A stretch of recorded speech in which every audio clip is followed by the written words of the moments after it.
Bismillahirrahmanirrahim. Mes chers compatriotes, vous avez suivi les développements tragiques que les mouvements armés ont tenu à donner à la visite du Premier ministre à Kidal samedi 17 mai 2014.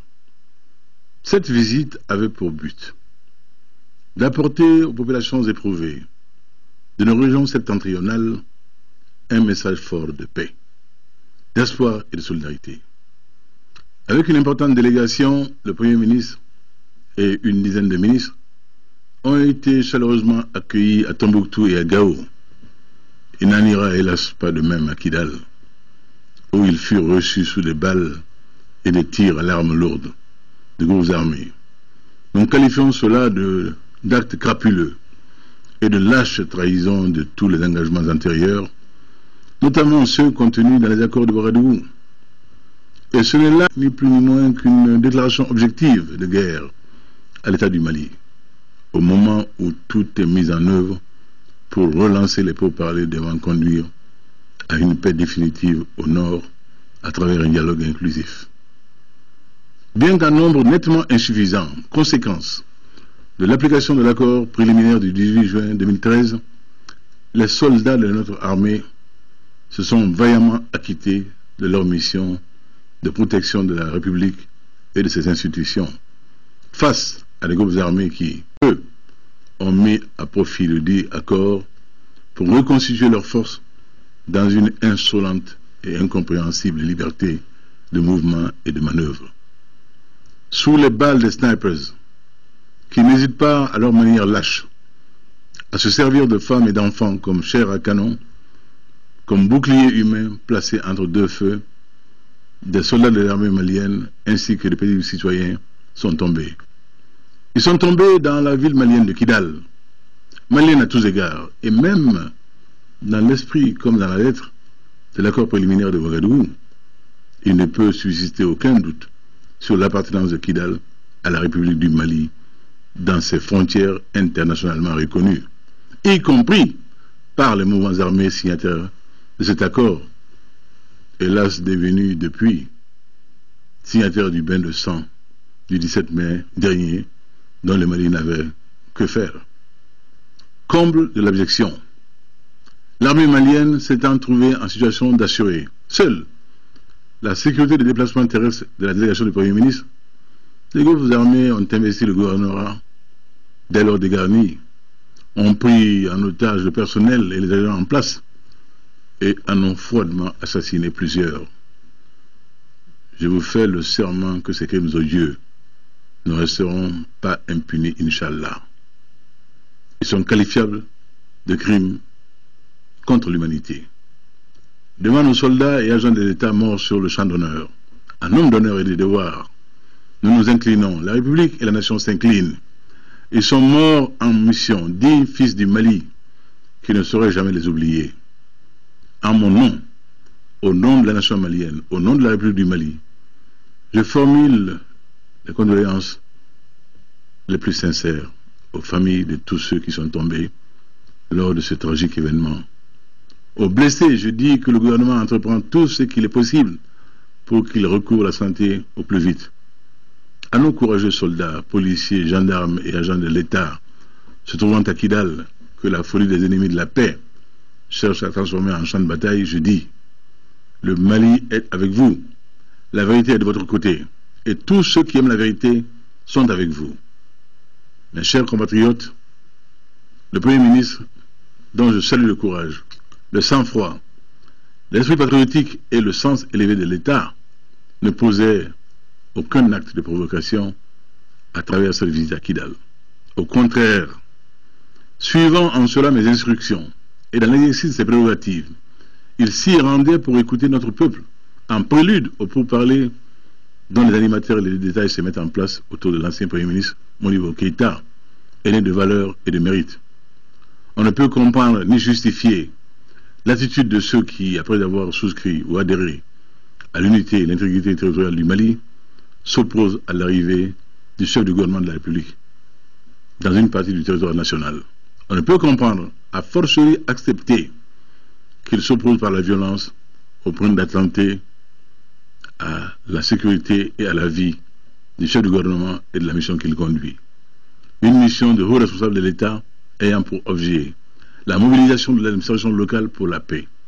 On ne peut comprendre, encore moins tolérer, que dans l'environnement socio-politique qui est présentement le nôtre, largement ouvert au règlement politique des différends et marqué par l'existence d'accords auxquels les uns et les autres ont adhéré, on ne puisse pas entamer un dialogue sincère devant déboucher sur un accord de paix définitif et global. On ne peut comprendre que, précisément au moment où j'ai mis en place un dispositif devant concrétiser cette volonté de paix, que j'ai fortement exprimé et que partage l'immense majorité des Maliens, les acteurs du processus de paix choisissent la violence comme mode d'expression et décident d'éventrer l'espoir de paix des Maliens et que tout le monde appelle de ses voeux avec l'accompagnement des organisations régionales et de la communauté internationale. Pour ce qui nous concerne, nous ne faisons pas d'amalgame, nous ne nous trompons pas d'analyse. Nous savons que malgré les gesticulations de ces fauteurs de troubles et de guerre, la région de Kidal compte majoritairement des Maliens qui n'aspirent qu'à la paix, au bien-être et à la considération dont notre politique phare, la décentralisation poussée jusqu'à la régionalisation, est porteuse. À ces braves et honnêtes citoyens, dont je mesure les difficiles conditions de vie, je réitère mon profond respect. Je leur dis que les tragiques événements de Kidal qui nous endeuillent ne nous feront pas dévier du chemin que nous sommes tracés. Le développement rapide et visible dans tout le Mali, sur l'ensemble du territoire malien. D'où les agences de développement régional qui seront mises en place et seront opérationnelles dans un délai de 6 mois. Instruction ferme que j'ai donnée au gouvernement dès sa mise en place. Oui, le développement harmonieux, intégré et intégral du pays, de Diboli à Labzanga, de Zegwa à Tenzawaten. Partout le Mali utile, nulle part un Mali moins utile. Et jamais un citoyen malien privilégié par rapport à un autre. Tous les citoyens sur le même pied d'égalité, toutes les régions logées à la même enseigne. Mais personne ne prendra le Mali en otage, personne. Élu pour réunifier le pays, recoudre le tissu national, fortement éprouvé, consolider la sortie des crises, car notre pays sort à peine de la crise la plus dramatique de son histoire. Je n'ai pas d'autre honneur que de remettre à mon successeur demain un Mali debout, uni et un. Ce Mali debout, uni et un, ce Mali qui arrive à nourrir, soigner et scolariser ses enfants, ce Mali qui crée de l'emploi et prend en charge sa jeunesse, je m'y suis engagé et je ne faiblirai pas sur cette voie. Plus jamais, une délégation de l'État ne sera prise en otage ou à partie à Kidal. Je ne laisserai pas ces mouvements armés, certains qualifiés de terroristes, d'autres désignés de manière commode comme rebelles, mais tous réunis et solidaires à nouveau, comme ils le furent, lorsqu'ils perpétraient ensemble l'horreur d'Aguelok.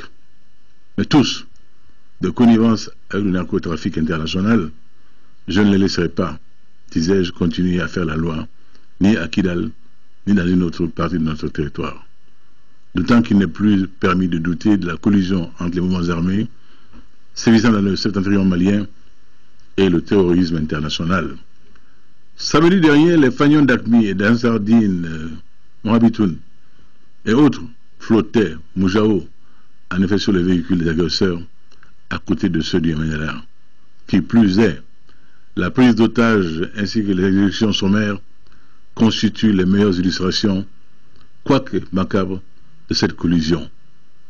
Le président que je suis, investi de la confiance des Maliens et tenu par la Constitution du Mali, assumera ses charges, toutes ses charges. Le gouvernement du Mali jouera pleinement son rôle. En particulier, les auteurs de ces prises d'otages et exécutions sommaires seront poursuivis devant les juridictions nationales et internationales, car ces crimes sont qualifiables de crimes contre l'humanité. La souveraineté de la République du Mali sur toute l'étendue de son territoire n'étant pas négociable, nos forces de défense et de sécurité en reconstruction assumeront totalement les missions que la Constitution malienne leur assigne et que les Maliens attendent d'elle. Cela dit, chers compatriotes, le Mali ne perdra jamais de vue une de ses valeurs cardinales, à savoir le respect de ses engagements. Nous allons donc au dialogue, convaincus que nous sommes que le salut passe impérativement par là. le salut, si bien entendu, toutes les parties, le gouvernement du Mali, la communauté internationale, les mouvements armés, s'acquittent de leurs engagements. Chaque partie à son niveau de responsabilité.